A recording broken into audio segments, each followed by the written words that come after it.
So tonight's talk is on the Brahma Viharas. Brahma Viharas mean exalted mind states. This particular passage I'll be reading is from the Digha Nikaya, but it's mentioned throughout the Buddha's teachings. And these are qualities of mind to be mindful of. It's as important to notice when we're not expressing these qualities or holding these qualities in mind as it is when we are.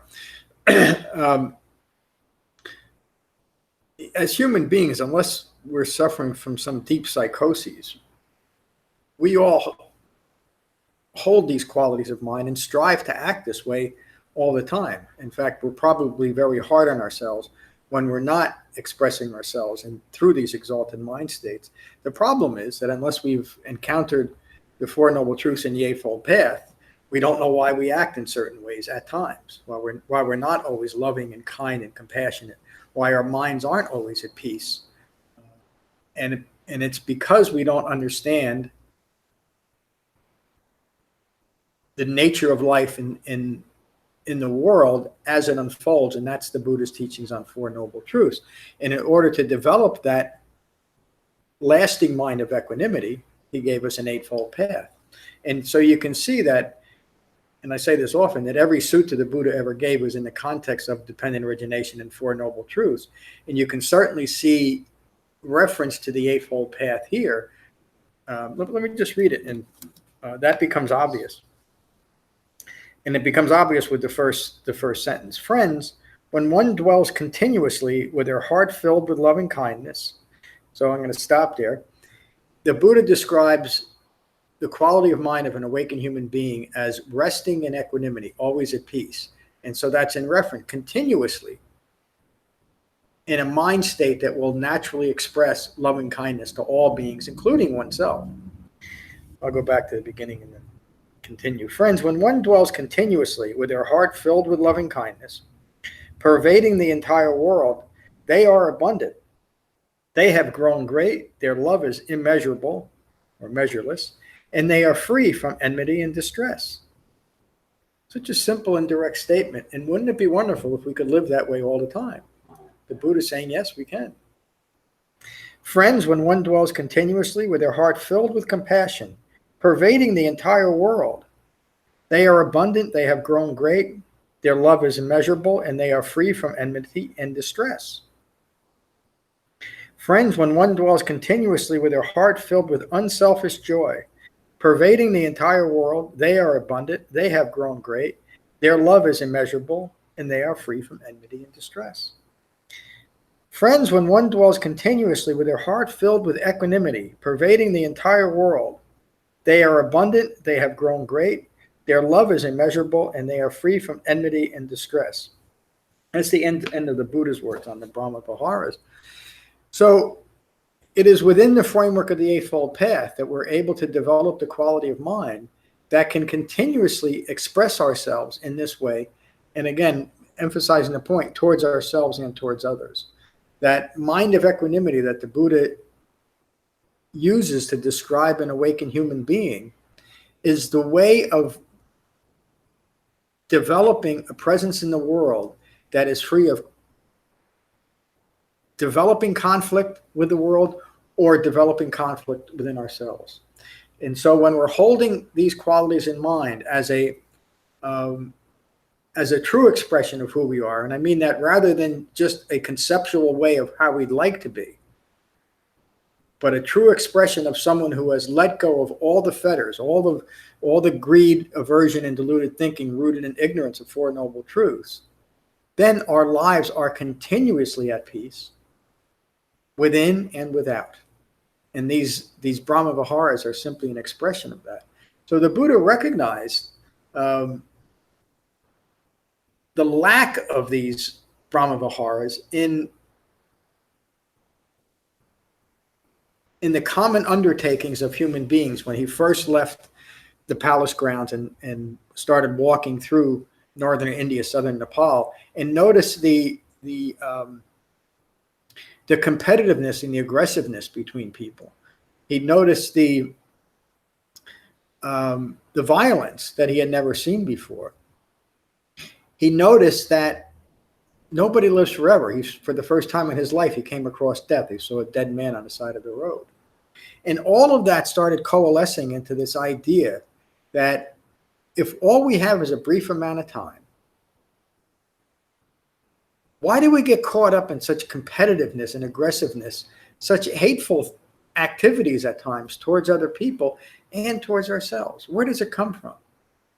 Is there a way to figure this out so that we stop doing it? And that's what set him off on his quest for understanding. It wasn't to get some great metaphysical answers to the always great questions that humankind has pondered. You know, where do I come from? Who made me? Where am I going? What happens to me after I'm dead? The Buddha, upon his awakening, said those are questions that are only distractions from what's occurring right now. And what's important right now is to develop a mind free of ignorance of Four Noble Truths that will rest in equanimity and always present itself in a loving and kind and compassionate way. But he also recognized that we have something called conditioned thinking, conditioned towards self-referential views. And these views, again, are rooted in ignorance of Four Noble Truths. How do we overcome these self-referential views that are rooted in ignorance? How does a mind rooted in ignorance overcome its own ignorance? Rather than continually create very powerful but subtle strategies to ignore that own ignorance. Well, we need a pathwork, and that is the framework. That's the sole reason why the Buddha taught an Eightfold Path, so that we can recognize qualities of mind that are outside of these Brahma Viharas, these exalted mind states, so that we can recognize them and simply abandon them. They're not the negative aspects of this way of thinking are not to be analyzed, because in the analyzation, we're simply reinforcing them. It's simply to recognize that this is a quality of mind that no longer serves me in my quest for awakening, for developing full human maturity, and so I abandon it. And for most of us, that's an ongoing process. In other words, we might find ourselves giving rise to anger or resentment often. And as we start developing the Eightfold Path, we'll recognize that as it's arising and simply practice restraint. Restraint is such an important part of the Buddha's Dhamma. So restraint doesn't mean that we never have an angry or resentful thought. It simply means we no longer act on that. And the more that we're able to practice restraint against all these mind states that are rooted in ignorance of Four Noble Truths, the more we interrupt their ongoing process, and the more we diminish their effect on our lives, till eventually, but rather quickly, we eliminate all of these unexalted mind states and simply dwell in equanimity. That's the entire Buddhist teaching. That's the point of where we're going in this. So it's ultimately to go from a mind that is seemingly very hard to control and often troubled by its own thoughts, words, and deeds, or by what's coming in through contact with the outside world, wanting that to be different, that leaves a troubled mind, the opposite of a mind resting in equanimity. So when we can recognize and abandon these mind states that are ours alone, meaning we own them because we've joined with them. The Buddha often describes the nature of suffering as we join with our suffering. Well, it's because we are attached to our thoughts that generate this suffering. The more we can unravel those thoughts and simply eliminate them from our thinking, the more we develop this mind that's always resting in peace and equanimity. So it's a short sutta, it's a short talk. Thank you. So questions or comments, Kevin? Sure, it's very deep. Yeah. It's very, with that, you could always rest in through compassion. I think it's just, the conditioned thinking that keeps coming back. For me, I know it is, and probably for most people, we do, with those disappointments or with dissatisfaction that comes at us from outside and also rises up out of our memories or our desires for past and future. And then we can dwell on that, and I can dwell on that.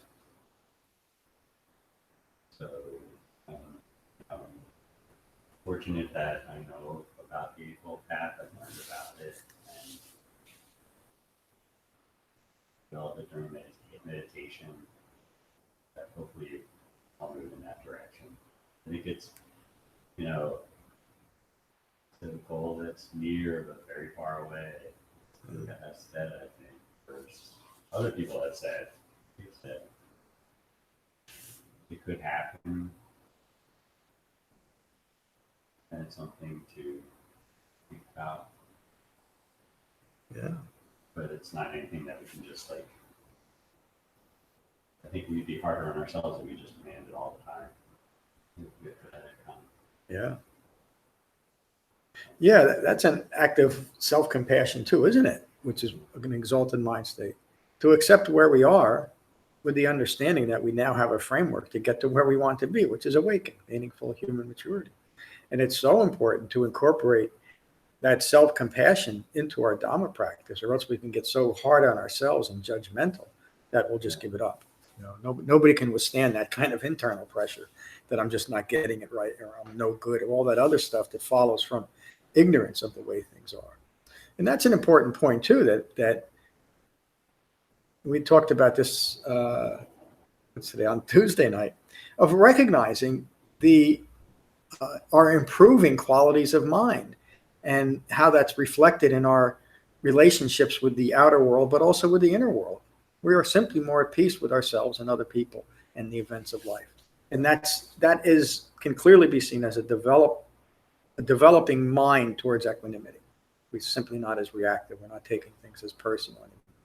Which, you know, again, that's the essence of the Buddha's teaching, is to depersonalize, take things in a dispassionate way, because we understand the fleeting nature of things in relation to a self-identity, meaning there is no self in any of these things except that which we instill in it through wrong views. So we come back to the understanding, the most compassionate thought that I think any of us can have, one that always reinforces equanimity, is this is not me, this is not mine, this is not who I am. It's simply a process of what's occurring in a life that is rooted towards becoming awakened. A great little sutta. Yes, it's beautiful. Yeah. Well, a few people joined us online, but it was a very nice class. We'll finish with the Karaniya Metta Sutta like we always do. Okay. So again, find your relaxed meditation posture and gently close your eyes and gently close your mouths.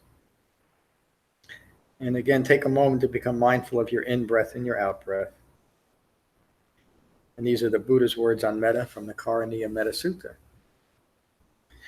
This is what should be done by one who is skilled in goodness and who knows the path of peace. Let them be able and upright, straightforward and gentle in speech, humble and not conceited, contented and easily satisfied, unburdened with duties and frugal in their ways, peaceful and calm and wise and skillful, not proud or demanding in nature. Let them not do the slightest thing that the wise would later reprove. Wishing in gladness and in safety, may all beings be at ease. Whatever living beings there may be, whether they are weak or strong, omitting none, the great or the mighty, medium, short, or small, the seen and the unseen, those living near and far away, those born and to be born, may all beings be at ease. Let none deceive another or despise any being in any state. Let none through anger or ill will wish harm upon another. Even as a mother protects with her life her child, her only child, so with a boundless heart should one cherish all living beings.